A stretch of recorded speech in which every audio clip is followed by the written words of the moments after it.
Hello everyone. ये paper exam है October number 16 variant 32। First MCQ से what is the purpose of trying to achieve the economic efficiency. हमारे पास पहला MCQ से कैसे try to achieve economic efficiency कैसे अचीव हो सकती है। टू अचीव फुल एम्प्लॉयमेंट, हम अचीव करें फुल एम्प्लॉयमेंट, क्योंकि इकोनॉमिक का मतलब क्या होता है बेसिकली, जिसमें हम बात करते हैं प्रोडक्टिव और एलोकेटिव एफिशिएंसी कैसे अचीव कर सकते हैं।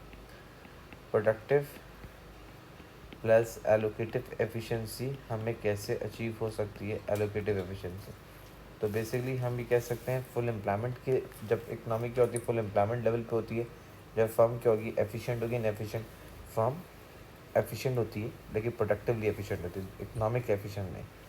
To achieve the cheapest possible price for a product सही है, लेकिन हमेशा इकोनॉमिक एफिशिएंसी कहती है जहाँ पे to ensure resources are not wasted.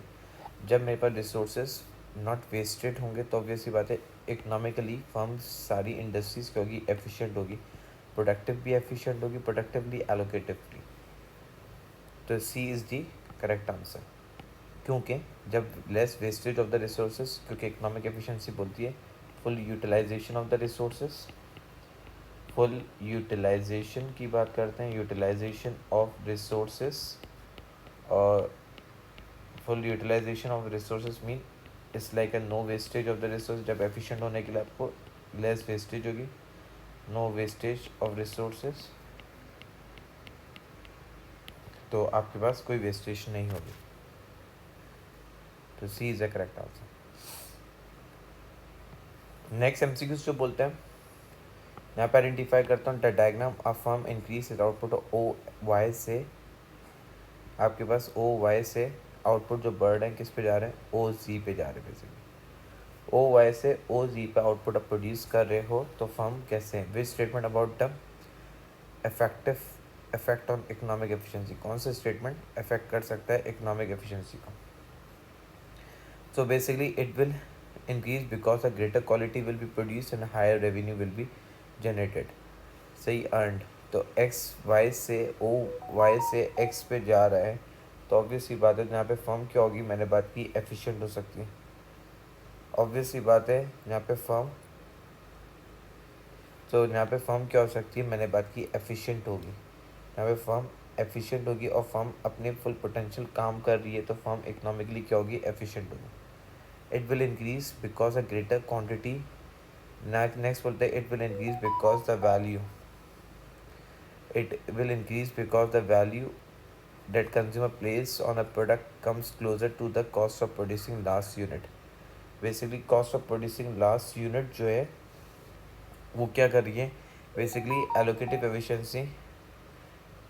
basically it will increase because the value, it will increase because the value that a consumer place on a product come closer to the cost of producing the last unit। एक output produce करने के लिए आपके पास क्या हो रही है, value of consumer place on a product जो प्लेस करे come closer to cost of producing last unit compare to the last unit. Produce करने के लिए आपकी क्या हो रही है, आप ज़्यादा आउटपुट प्रोड्यूस कर रहे हो। Basically consumer place on the output come closer to the cost of producing last unit. तो अगर एक्स से बेसिकली ओ वाई से ओ जी की तरफ जा रहा है, तो बेसिकली अगर हम ये देखें ये मार्जिनल कॉस्ट के करीब लेके आ रहा है।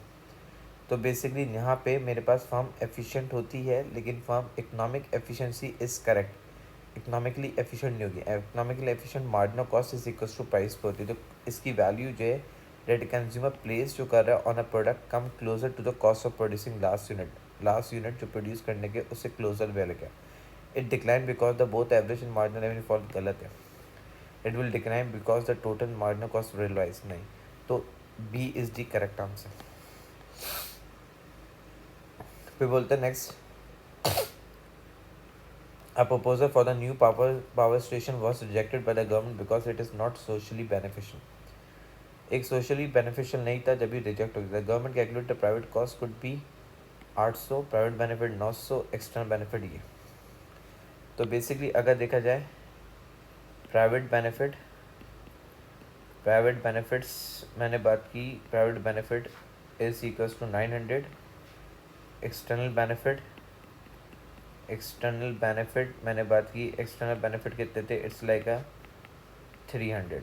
तो हमें पता है सोशल बेनिफिट हमें नहीं पता, तो इसलिए equals to private benefit 900 plus 300 किया तो मेरे पास कितना है सोशल बेनिफिट इस लाइक कितने आ रहे हैं मेरे पास 1200 रुपये सोशल बेनिफिट आ रहा है। 1200 मेरे पास क्या है सोशल बेनिफिट है, जिसको मैं आइडेंटिफाई कर 1200 से रिप्रेजेंट कर, जो कि सोशल बेनिफिट है। सही, तो बेसिकली 1200 मेरे पास कहते हैं सोशल बेनिफिट से रिप्रेजेंट किया, 1200 social benefit. External cost were equal to external benefit, basically social benefit ये था। प्राइवेट कॉस्ट कितनी थी, प्राइवेट कॉस्ट जो दी हुई थी वो कितनी दी थी 800 दी हुई थी कॉस्ट जो है। तो प्राइवेट बेनिफिट 900 थे और प्राइवेट कॉस्ट कहती है 800 थी। What must has be true about external cost of power station, पूछा क्या चीज़ सच बात है जो कि external cost of power station की बात है। एक्सटर्नल कॉस्ट वो कॉस्ट होती है जो कि इफेक्ट किससे करती है, थर्ड पार्टी को, इफेक्ट ऑन थर्ड पार्टी, जिसको हम कहते हैं external cost, effect on third party से रिप्रेजेंट करते हैं, that is known as external cost. तो basically external cost equals to the external benefit, external cost equals to the external benefit है, हम बोल सकते हैं नहीं, external cost for greater than 400, external cost जो है ग्रेटर देन 400 है। अगर देखा जाए एक्सटर्नल कॉस्ट कितनी थी 1200 मेरे पास, यहाँ पे अगर मैं आइडेंटिफाई करूँ सोशल बेनिफिट कितनी थी, इट्स लाइक मैंने बात की 1200 रुपये में। तो एक्सटर्नल कॉस्ट जो थी हमने 800 से अगर बात की प्राइवेट कॉस्ट है, अगर मैं बात कर सकता हूँ एक्सटर्नल कॉस्ट मेरे पास क्या होगी, प्लस मैंने बात की 400 होती है एक्सटर्नल कॉस्ट, तो मेरे पास ऑब्वियसली वजह से सोशल कॉस्ट जब जाके 1200 होगा जब भी इक्वल आ सकता है। तो मेरे पास एक्सटर्नल कॉस्ट वॉज ग्रेटर 400, हम बात कर सकते हैं एक्सटर्नल कॉस्ट की बात कर रहे हैं हमें नहीं पता था सोशल कॉस्ट, तो हमें ये पता करना है कहने से external cost greater, external cost was lesser than external benefit, नहीं, external cost lesser than external benefit, there was no external cost, external cost कोई भी नहीं है। गाइस अगर हम ये देखा जाए हम ये बोल सकते हैं external cost was greater than 400, क्यों, सवाल ये रीज़न क्यों। हमारे पास अगर देखा जाए सोशल बेनिफिट 1200 दिए हुए थे, सही, तो अगर हम एज्यूम करते हैं बोला द कैलकुलेट प्राइवेट कॉस्ट ये government because it was not socially beneficial, net power station was rejected by the government because ये सोशली बेनिफिशियल नहीं था।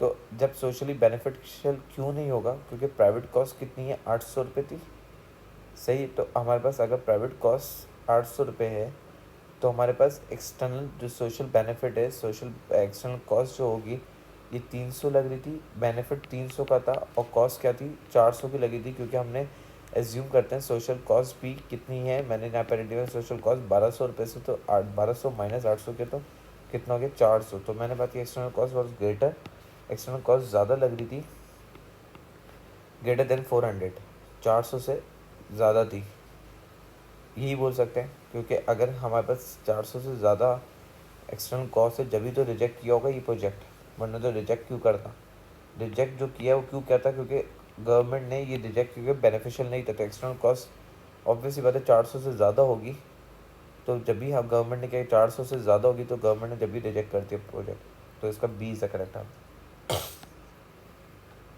What will happen if in response to a fall in the prices a consumer buy more of a good, अगर क्या होगा obviously very consumer buy a fall in the total utility derived from consuming 9, a fall, a movement along the consumer demand curve, a rising marginal utility 9, shift in the consumer demand 9। तो बेटा जब भी fall होगी prices का movement along the consumer demand curve और consumer की demand क्या होगी एक्सटेंड होगी, तो जब भी b is the correct answer. यहाँ पे नेक्स्ट बोलते हैं the diagram show the two indifference curve and two budget line. तो बेसिकली ये पता है ये एफ से, अब बोला था इनिशियल कंज्यूमर पॉइंट एफ पे था, consumer preferred position from H की तरफ चलेगी,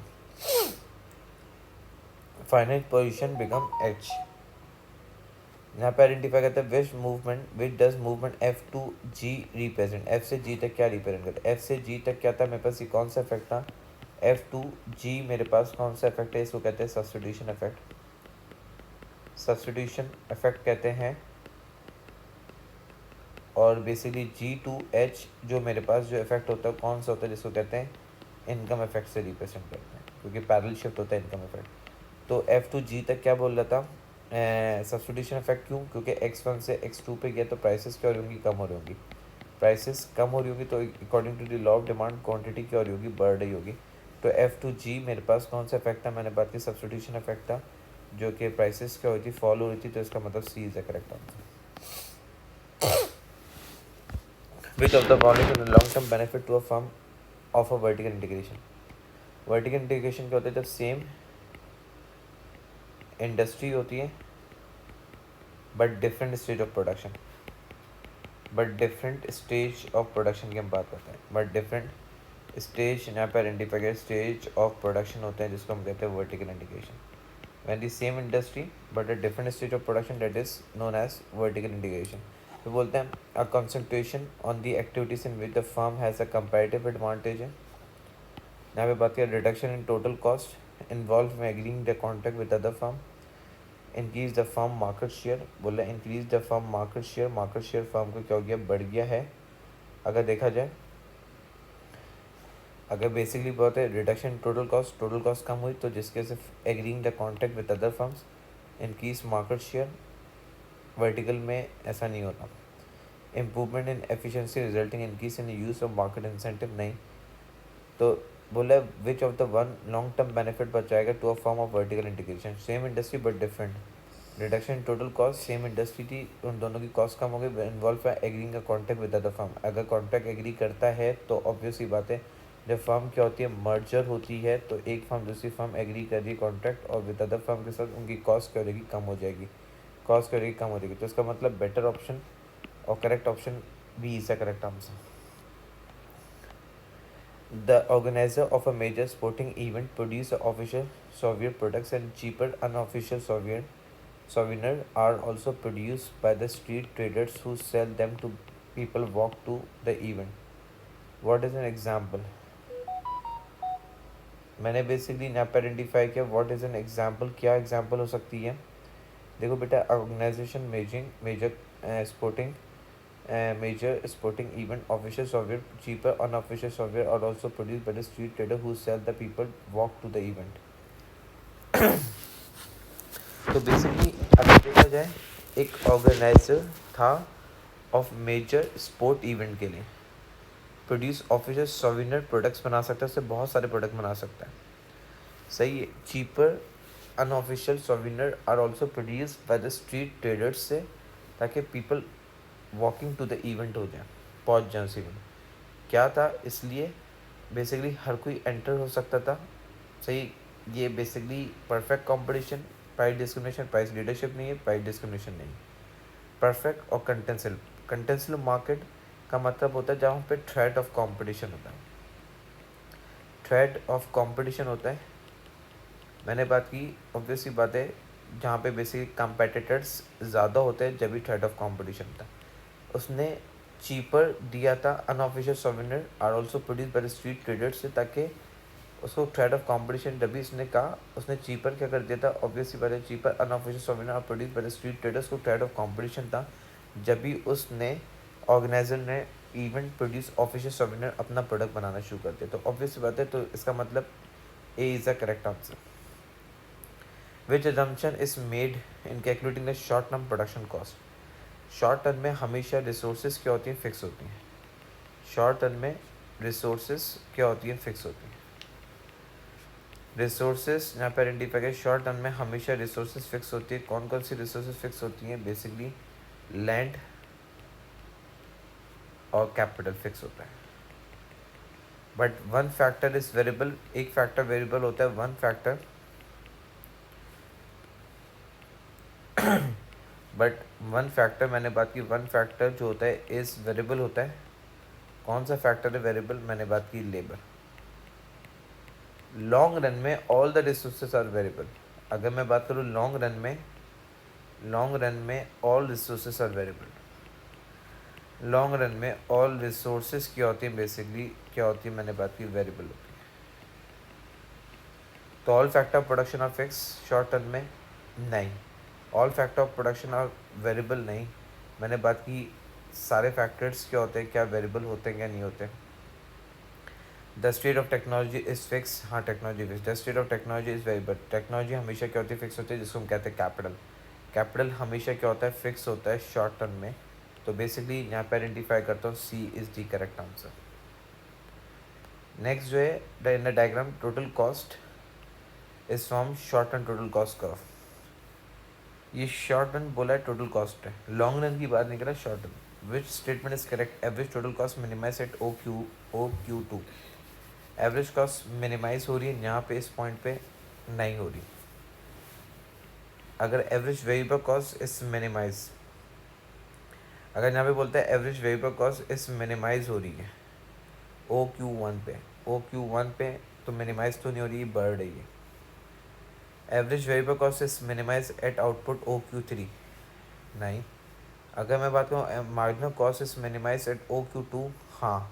कैसे, अगर देखा जाए मेरे पास ये टोटल कॉस्ट कर्व बनाया हुआ है, अगर मैं आपके सामने कर्व बनाता हूँ, ये ड्रॉ करता हूँ, ये रिप्रेजेंट किया टोटल कॉस्ट कर्व है, सही। तो मैं ये बात कर सकता हूँ, मेरे पास अगर मैं ही जानता हूँ टोटल कॉस्ट में से यहाँ पे आइडेंटिफाई करूँ, मेरे पास मार्जिनल कॉस्ट जो है, मेरा मार्जिनल कॉस्ट का जो कर्व है, अगर थोड़ा सा ड्रॉ गलत हुआ है, मार्जिनल कॉस्ट का जो कर्व है वो कैसे बनता है, अगर बेसिकली यहाँ पे आइडेंटिफाई करूँ मार्जिनल कॉस्ट का जो पॉइंट है, ये मेरे पास मार्जिनल कॉस्ट कर्व है।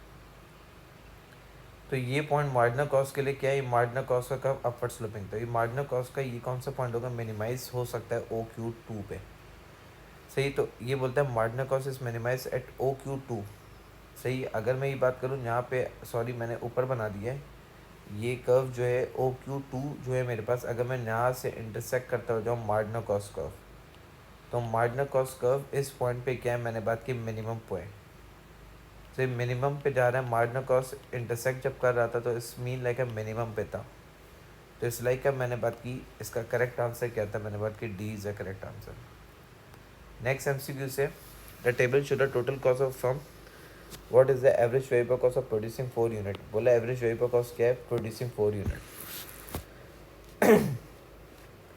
जीरो पे हमेशा टोटल कॉस्ट 40 दी हुई है, तो इसका मतलब ये फिक्स कॉस्ट है, सही। 4 यूनिट में अगर मैं बात करूँ 80 प्लस मैंने बात की 40 जो किया मैंने बात की, ऑब्वियसली बात है 80 में से 40 फिक्स कॉस्ट माइनस की, माइनस करता हूँ 40, तो ये कितना बचा मेरे पास, 40 क्या आई मेरे पास, ऑब्वियसली बात है ये आई मेरे पास वेरिएबल कॉस्ट, ये मेरे पास कौन सी वेरिएबल, क्या कौन सी कॉस्ट है। अब एवरेज वेरिएबल कॉस्ट का फॉर्मूला क्या होता है, एवरेज वेरिएबल कॉस्ट का फॉर्मूला है वेरिएबल कॉस्ट अपॉन क्या, आउटपुट। तो वेरिएबल कॉस्ट कितनी है मेरे पास, मैंने बात की 40 वेरिएबल कॉस्ट है, डिवाइड बाय आउटपुट करता हूँ 4 यूनिट से, तो मेरे पास एवरेज वेरिएबल कॉस्ट कितनी आती है, मेरे पास ये रिप्रेजेंट करता है एवरेज वेरिएबल कॉस्ट आती है 10, दैट इज आंसर इज ए।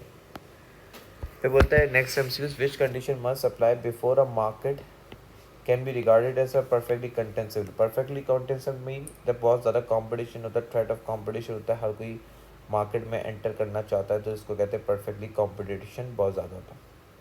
अब firm in the price taker नहीं, परफेक्ट कॉम्पिटिशन की बात करें, firm in the industry are identical product नहीं, they are the large number of firms in the industry नहीं, they are the zero cost of entry and exit.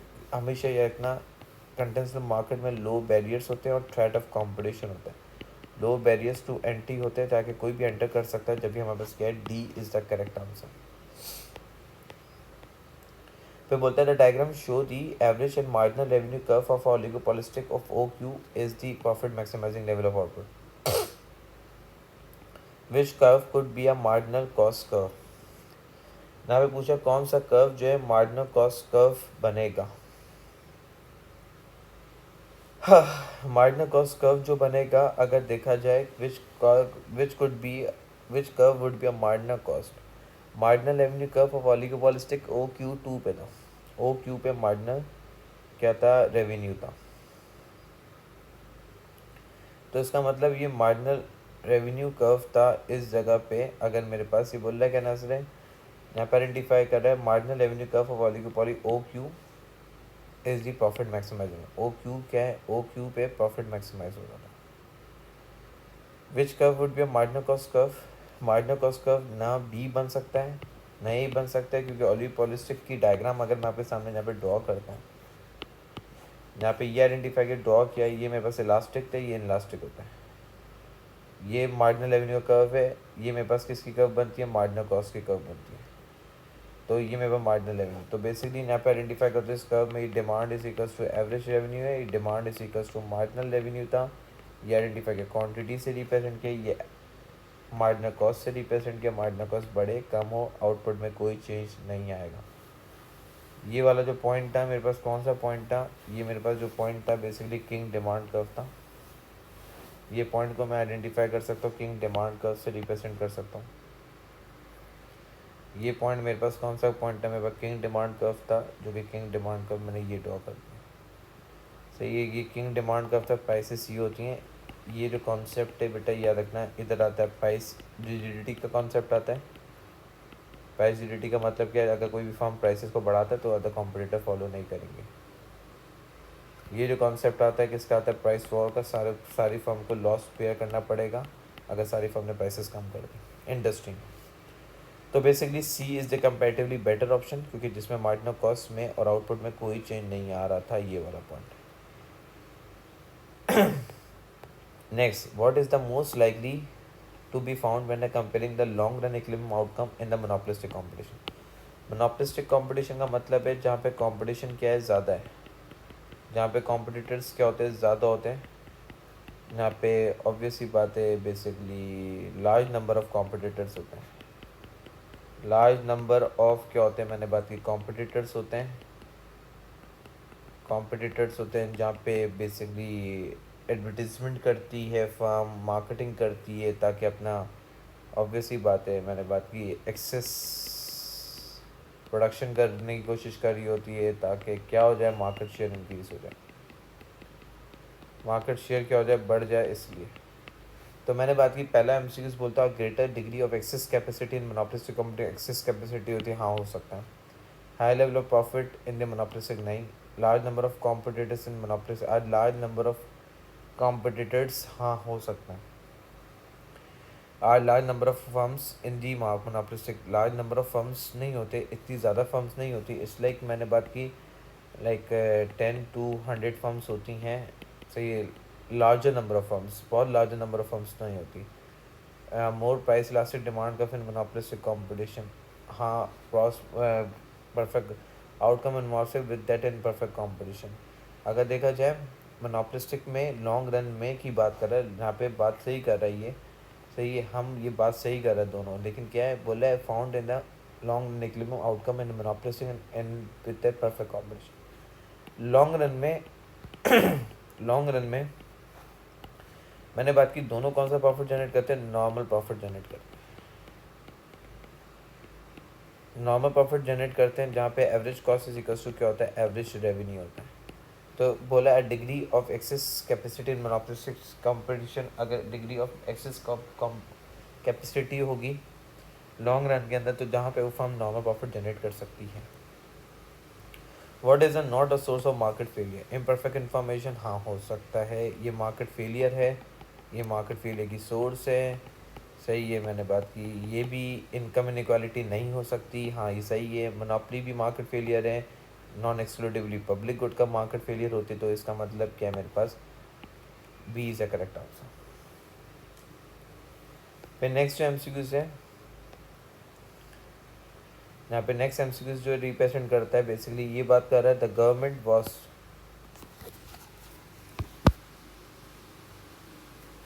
यहाँ पे next MCQs जो identify कर रहा है, यहाँ पे ये रिप्रेजेंट कर रहा है,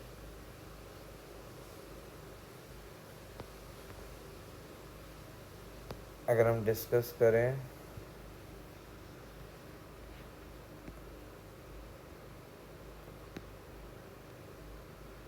एक सेकंड गाइस, ये हैक हो गया था थोड़ा सा आईपैड।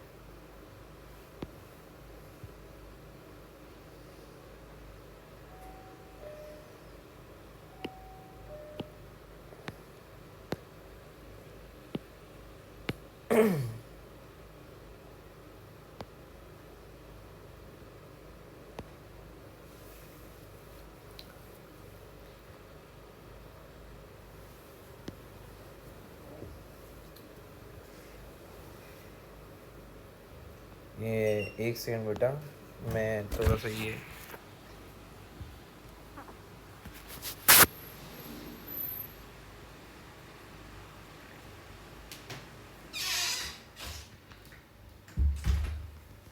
तो गाइस यहाँ पे ये जो बात कर रहा है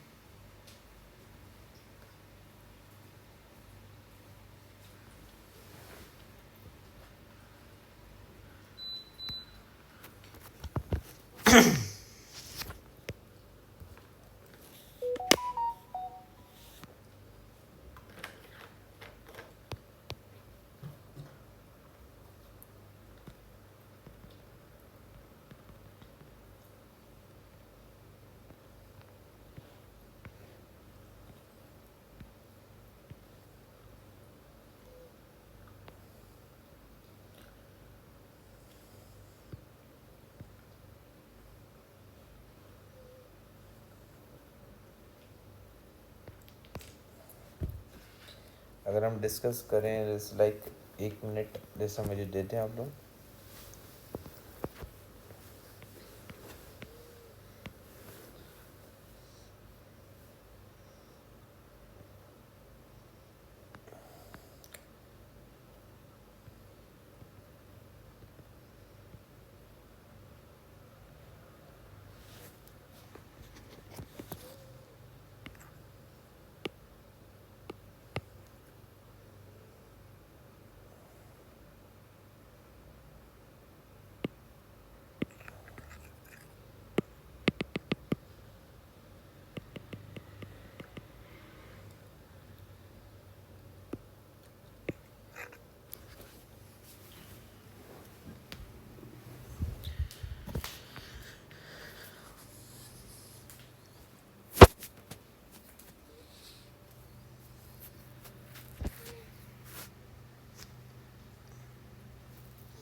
गाइस ये जो बात कर रहा था ना पे, अगर नेक्स्ट एमसीक्यूज की अगर मैं डिस्कस करूं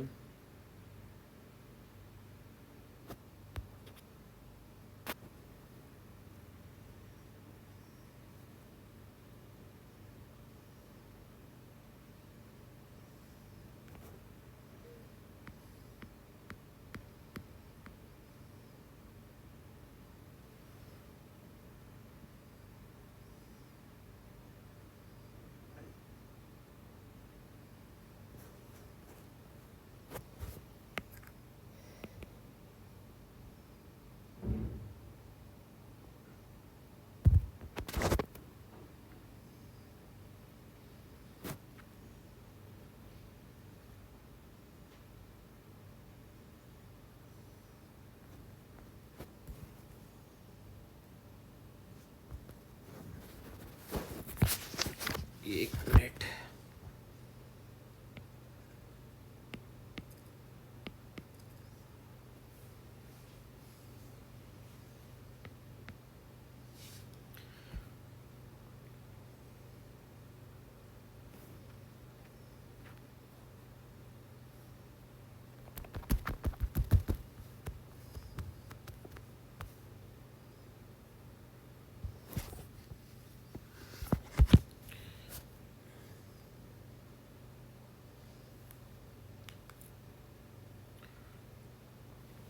हम जो थे डिस्कस कर रहे थे 15 एमसीक्यूज था। इसने अभी बोल रहा है the government want to regulate the consumption of the merit demerit goods की बात कर रहा है। बेसिकली डी मैरिड गुड्स वो गुड्स होते हैं जो कि हार्मफुल गुड्स होते हैं। ऑब्वियसली बात है, डी मैरिड गुड्स वो गुड्स में आते हैं जो कि हार्मफुल गुड्स हैं।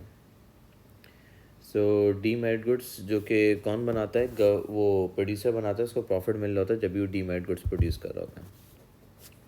यहाँ पे बेसिकली ऑब्वियसली बात है, डी मैरिड गुड्स वो गुड्स हैं जो कि हार्मफुल गुड्स हैं। प्रोड्यूसर वो गुड्स प्रोड्यूस करता है जिससे उसको क्या मिल रहा होता है, प्रॉफिट मिल रहा होता है, जिसको डी मैरिड गुड्स कहते हैं। सही। यहाँ पे सवाल ये पूछ रहा था बेसिकली यहाँ पे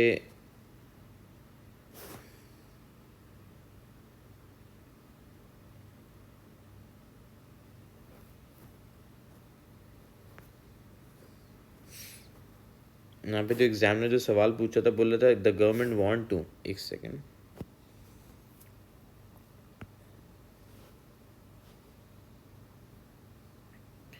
ना कि अगर हम 15 MCQs पे थे, अगर हम स्टार्ट करेंगे, इसने यहाँ पे पूछा, सवाल पूछा था गवर्नमेंट वांट टू, ऑब्वियसली बात है, regulate the consumptions of demerit goods in order to increase the society net welfare. Government want to क्या करना चाहता है, गवर्नमेंट जो करना चाहती, क्या करना चाहती, ऑब्वियसली बात है, regulate the consumption of demerit good in order to increase the society net welfare.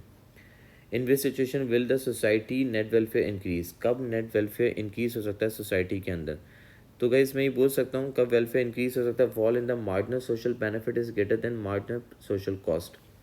अगर इसकी डायग्राम हम प्लॉट करें, यहाँ पे अगर बेसिकली डायग्राम में प्लॉट करता हूँ, यहाँ पे बेसिकली इधर डायग्राम रिप्रेजेंट की, और MCQs के पहले पॉइंट पढ़ लेते हैं। The fall in the marginal social cost is greater than marginal social cost is greater than fall in marginal social benefit. The fall in the total cost, total society social cost is greater than fall in total social cost. A fall in the total social cost is greater, obviously बात है, गेंदा यहाँ पे बोल रहा है social cost जो है वो कम हुई है ज़्यादा से, then the fall in the social benefit, social cost ज़्यादा से कम हुई है as compare to social benefit, social benefit इतना ज़्यादा नहीं कम हुआ, तो सोशल बेनिफिट बढ़ रहा है। तो बेसिकली क्या मैं बोल सकता हूँ, आप regulate consumption of demerit in order to increase the government want to regulate the consumption of demerit in order to increase the net social welfare. तो गवर्नमेंट को नेगेटिव एक्सटर्नैलिटीज़ जो क्रिएट करता है, बेसिकली डीमैट गुड्स क्या create करते हैं, negative externalities. Negative externalities reduce कैसे करेगी, एक्सटर्नैलिटीज़ ऐसे रिड्यूस करेगी क्योंकि सोशल कॉस्ट क्रिएट करते हैं उसको कम करते हैं, और सोशल बेनिफिट क्या हो जाए, बढ़ जाए, तो नेगेटिव एक्सटर्नैलिटीज़ कम हो जाएगी। तो डी इज़ द कंपैरेटिवली बेहतर answer. Which measures likely to be help the household out of the poverty, poverty में वो होते हैं जो कि अनएम्प्लॉयमेंट बेनिफिट्स वगैरह, ये सारी चीज़ें पॉवर्टी में आ जाती हैं। Least likely out house hold out of the poverty, least likely कब हाउस होल्ड पॉवर्टी से, charging a universal benefit to a mean tested benefits, increasing threshold house in the taxes paid, नहीं, introducing a minimum wage, तो obviously बात है lease तो नहीं अच्छा बनता, introducing a basic rate of income tax, ये फ़ायदा।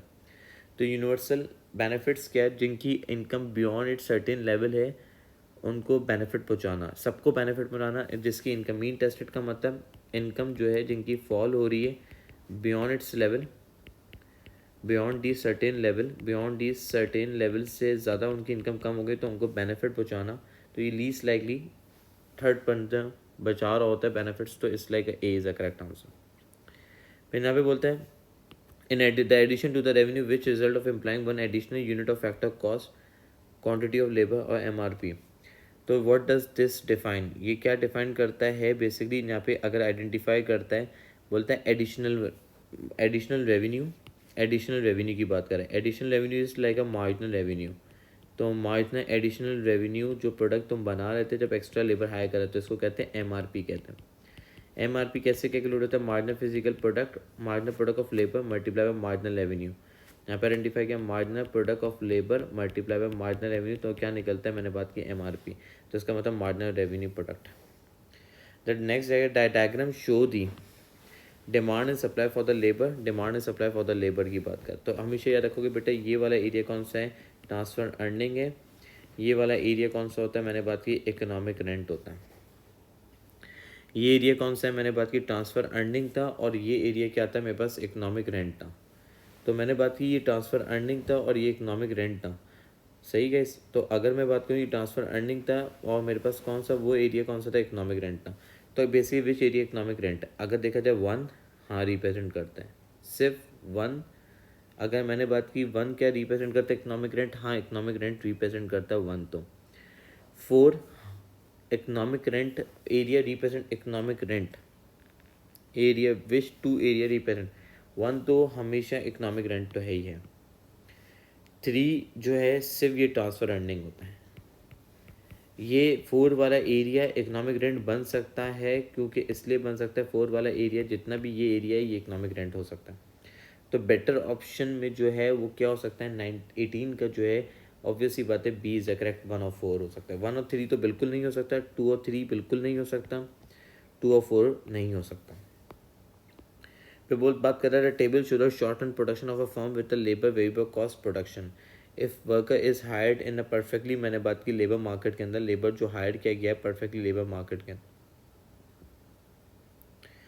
तो बेसिकली लेबर जो हायर किया है perfectly in the labour market के अंदर बात कर रहे हैं, तो बेसिकली यहाँ पर आइडेंटिफाई कर सकता हूँ वर्कर की वेजेस कितनी थी, डब्ल्यू मीन वेजेस, सही। नंबर ऑफ वर्कर्स कितने थे, नंबर ऑफ वर्कर्स की बात की मैंने, बात की वेजेस कितनी थी वर्कर्स की 50 50 50, ये भी 50, ये भी 50, 1 2, नंबर ऑफ 3 4 5, सही। टोटल कॉस्ट ऑफ लेबर कितनी थी, टोटल कॉस्ट ऑफ लेबर, एक लेबर की कॉस्ट कितनी लग रही थी, सवाल ये बनता है। अगर मैं एक लेबर की कॉस्ट के बारे में बात करूँ, यहाँ पे आइडेंटिफाई करता हूँ एक लेबर की कॉस्ट कितनी लग रही थी, अगर बेसिकली यहाँ पे ये आइडेंटिफाई करता हूँ एक लेबर की कॉस्ट, यहाँ पे आइडेंटिफाई किया टोटल कॉस्ट जो लेबर की थी, अगर मैं ये आइडेंटिफाई करता हूँ एक लेबर की टोटल कॉस्ट कितनी लग रही थी। टोटल कॉस्ट का फॉर्मूला क्या है, ऑब्वियस सी बात है, मैंने बात की नंबर ऑफ लेबर थे और ये चीज़, तो मैंने बात की टोटल कॉस्ट क्या कैसे निकालूंगा, 50 डिवाइड बाय किससे करूँगा, 10 से, 50 डिवाइड बाय 10 करूँ टोटल कॉस्ट, तो मेरे पास क्या 100 डिवाइड बाय, ऑब्वियस मैंने बात की टोटल कॉस्ट ऑफ लेबर जो है वो कितनी निकल रही थी, बेसिकली टोटल कॉस्ट जो कि मैंने बात की, अगर 50 मल्टीप्लाई बाय 1 करूँगा तो टोटल कॉस्ट ऑफ लेबर आ जाएगी, 50 डिवाइड बाई 200 हो गई, फिर क्या हो गई 150 हो गई, फिर हो गई ऑब्वियसली 200 हो गई, फिर ये हो गई 250 हो गई। मार्जिनल कॉस्ट ऑफ लेबर जो है मेरे पास, मार्जिनल कॉस्ट की बात करूँ, अगर मैं ऑब्वियस सी बात है पुलअप कॉस्ट पर यूनिट कितनी लगी थी, अगर एक लेबर की कॉस्ट पर यूनिट निकालता हूँ तो कैसे निकालूंगा, अगर मैंने बात की कॉस्ट पर यूनिट निकालना हो तो पर यूनिट कैसे निकालूंगा, 50 डिवाइड बाय मैं किससे करूँगा 10 से, ऑब्वियसली बात है 10, ये 50 डिवाइड बाई 10 किया तो मेरे पास क्या है, मैंने बात की 50 डिवाइड बाई 10 किया तो मेरे पास एक बंदे की कॉस्ट पर यूनिट निकल जाएगी, पर यूनिट कॉस्ट निकाल रहा था, पर यूनिट की बात की 50 डिवाइड बाई 10 किया, 100 डिवाइड बाई 20 से किया, और 150 डिवाइड बाई मैंने क्या किससे किया, बेसिकली 40 से, फिर मैंने बात की 50 डिवाइड बाई 20 से किया, सॉरी लाइक 200 डिवाइड बाई मैंने बात की 50 से किया, 200 डिवाइड बाई 50 से किया, 250 डिवाइड बाई 60 से किया, तो मेरे पास कॉस्ट पर यूनिट कितनी आ रही है, अगर मैं कॉस्ट पर यूनिट 5 आ रही थी, इसकी कितनी आई थी कॉस्ट पर यूनिट, मैंने बात की जब ये डिवाइड किया तो कॉस्ट पर यूनिट कितनी आई थी, बेसिकली 5 आ रही थी, इसकी कॉस्ट पर यूनिट कितनी आई थी 3.75 आ रही थी, इसकी कॉस्ट पर यूनिट कितनी आई थी 4 आ रही थी, और इसकी कॉस्ट पर यूनिट कितनी आई थी, बेसिकली मैंने ये आइडेंटिफाई किया 4.167, तो बेसिकली तो नंबर ऑफ वर्कर किसकी सबसे कॉस्ट पर यूनिट कम थी, 3 वर्कर्स की, 3 वर्कर की कॉस्ट पर यूनिट थी, तो आंसर क्या 3 workers is the right answer. Next MCQ, over the period of the amount over time work in the manufacturing industries increases, what would be like the consequence of this, क्या consequence हो सकता है, over the period की बात कर रहे हैं, over the period the amount of overtime worked in the manufacturing industry increases, what is likely to consequence, a decrease in employment हो सकती है, क्यों डिक्रीज इन एम्प्लॉयमेंट नहीं हो सकती, क्योंकि वो कंसिक्वेंस क्या हो सकता है, manufacturing work in manufacturing industry ज़्यादा काम करने से, decrease in the rate of inflation नहीं, more rapid growth in average earning than in early wage rate, हाँ, a more rapid growth in manufacturing output than productivity से नहीं होती, तो बेसिकली ये बात कर सकते हैं, अगर आप मोर रैपिड ग्रोथ हो रही है ज़्यादा काम करने से अर्निंग के एवरेज अर्निंग के हिसाब से देन अर्ली वेज रेट, तो what is likely to consequence of this, इससे ये है आपके भाई rapid growth in average earning हो रही है then in hourly wage rate, घंटों के हिसाब से पैसे नहीं ज़्यादा कमा पा रहा, तो सी is a better option. What are the common characteristic of developing country, developing country वो होता है जो कि बेसिकली जो हम ये कह सकते हैं जो डेवलप्ड हो रहा है, जिसमें ऑब्वियसली बात है लिटरेसी रेट कंपैरेटिवली कम है, सारी चीज़ें ही हैं, relatively large number of, मैंने यहाँ पर identify relatively large number of agriculture characteristic, extensive under employment create हो रही है, हाँ, हायर सेविंग रेट नहीं, स्टेबल एक्सपोर्ट अर्निंग नहीं, स्टेबल नहीं होती, तो गाइस ये आपके सामने 3 कंट्रीज़ के बारे में दिया हुआ है, अगर देखा जाए the diagram show the data on the various aspects of the 4 countries which countries likely to be a least develop, कौन सा कंट्री लीस्ट डेवलप्ड होगा, country A, country B, country A की जो लाइन है वो कौन सी लाइन है, basically ये थी, कंट्री बी की लाइन जो थी क्या थी, डॉटेड लाइन थी, जो कि बिल्कुल ये वाली कंट्री बी की लाइन थी, कंट्री बी की लाइन ये वाली लाइन थी, कंट्री सी की लाइन कौन सी थी, ये वाली लाइन थी, कंट्री डी की लाइन कौन सी थी, कंट्री डी की लाइन ये थी बेसिकली, अगर ये वाली, तो बेसिकली ये कंट्री डी की लाइन थी। कंट्री डी, ये वाली लाइन किसकी थी? कंट्री बी की लाइन थी। और ये वाली लाइन जो थी कंट्री बी की लाइन थी। कंट्री बी की लाइन ये वाली हो गई। तो ये कंट्री सी की लाइन हमने आइडेंटिफाई कर ली, कंट्री डी की लाइन हमने आइडेंटिफाई कर ली। अब कंट्री ए की लाइन, कंट्री सी की लाइन कौन सी है? ये वाली लाइन है कंट्री सी की। कंट्री ए की लाइन कौन सी है? ये कंट्री ए की लाइन है। तो अब पूछता है, ऑब्वियस ही बात है ना, भी पूछता है कौन सा कंट्री ज़्यादा, विच लीस्ट डेवलप कौन सा कंट्री सबसे ज़्यादा है। तो अगर देखा जाए, मैं आपके सामने अगर लाइन बनाऊँ, ग्रीन से लाइन बनाऊँगा, मेरे पास सबसे ज़्यादा लीस्ट डेवलप कौन सा कंट्री है अगर देखा जाए, तो मेरे पास ये देखो, ये कंट्री जो है ये लीस्ट डेवलप में आ रहा है। अगर मेरे पास ये कंट्री क्या आ रहा है? लीस्ट डेवलप में आ रहा है, जो कि सबसे कम की तरफ जा रहा था, ये वाला कंट्री। उसके बाद से अगर देखा जाए, हमारे पास सारे कंट्रीज़ जो थे वो ये वाला भी डेवलप था, जो कि कौन सा था? कंट्री बी भी फिर भी ज़्यादा डेवलप था। सही। फिर हमने बात की कंट्री जो सी था वो क्या था? वो ज़्यादा, ऑब्वियसली वो भी डेवलप था ज़्यादा। सही, एरिया बड़ा होता है। और ऑब्वियसली बात है, कंट्री जो है ए तो बहुत ही ज़्यादा डेवलप था, जो उसका बड़ा सा डब्बा। तो इसका मतलब D is the correct answer. If the marginal propensity to consume MPC, marginal propensity का मतलब MPC कहते हैं, in an economy is given the period become the greater than unity, that this must mean that consumer will spend more than they are earning. Consumer ज़्यादा spend करेंगे as compare to they earning. यहाँ पे identify कर सकता हूँ? नहीं। मैंने बात की inflation will generate in economy, नहीं। The country will suffer trade deficit, नहीं। The marginal propensity to save will be negative.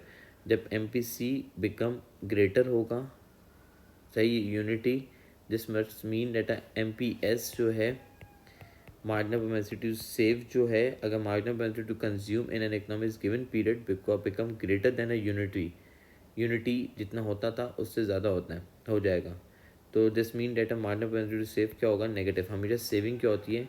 Saving हमेशा क्या होती है बेटा? हमेशा क्या होगी? नेगेटिव्स होती है। हाउ, विच रॉ करेक्टली आइडेंटिफाई द लीकेज और circulation of national income? Trade surplus, अगर एक्सपोर्ट माइनस इम्पोर्ट, अगर एक्सपोर्ट माइनस इम्पोर्ट जो है, अगर एक्सपोर्ट ज़्यादा हो रहा है, इम्पोर्ट कम हो रहा है, तो ऑब्वियस सी बात है लीकेजेस नहीं आ सकती, ऑब्वियस सी बात है। तो इसका मतलब C और D में से हमारे पास आंसर होगा C और D। अगर मैंने बात की बजट डेफिसिट अगर आता है गवर्नमेंट स्पेंडिंग माइनस टैक्सेस, अगर ऑब्वियस सी बात है लीकेजेस नहीं होती। सेविंग और investment, leakages of the circulation, saving जो है आपके पास क्या होती है? सेविंग जो होती है वो क्या होती है? विड्रॉल होती है। Withdrawal mean leakages. Injection, investment जो होती है वो इंजेक्शन होता है। Like identify the net leakages, तो saving minus investment is like जो बचेगा तो उससे क्या होगा? लीकेजेस होगी। तो ऑब्वियसली बात है D is the correct answer. Next MCQ ये, the table show the level of consumption, expenditure saving for the families incomes. सही है। 2000 अगर डिस्पोजल इनकम 2000, 3000, 4000, 5000, 6000, 7000, डिस्पोजल इनकम बढ़ रही है। कंजम्पशन क्या हो रही है? लोगों की बढ़ती जा रही है 6300, 800। सही है। कंजम्पशन लोगों की क्या होती रहेगी? बढ़ती गई है। Over the range of the disposal income shown as income rise in marginal propensity to consume, तो ऑब्वियसली बात है डिस्पोजल इनकम बढ़ी, disposal income shown as income rise in marginal propensity to consume क्या होगा? अगर मैं बात कर सकता हूँ मार्जिनल प्रोपेंसिटी जब डिस्पोजेबल इनकम क्या होती है? लोगों की बढ़ती जा रही है। लोगों की जब बढ़ती जाएगी, कंजम्पशन ज़्यादा, इनकम बढ़ती जाएगी, तो ऑब्वियसली बात है शोन, जो इनकम बढ़ती जा रही है, लोगों की कंजम्पशन, एक्सपेंडिचर जो है, ऑब्वियसली बात है marginal propensity to consume MPC। यहाँ पे बात करें MPC पे क्या इफेक्ट आ सकता है? अगर मैं बात करूँ MPC जो है मेरे पास क्या होगा? ऑब्वियसली बात है मेरे पास MPC कम होता जाएगा।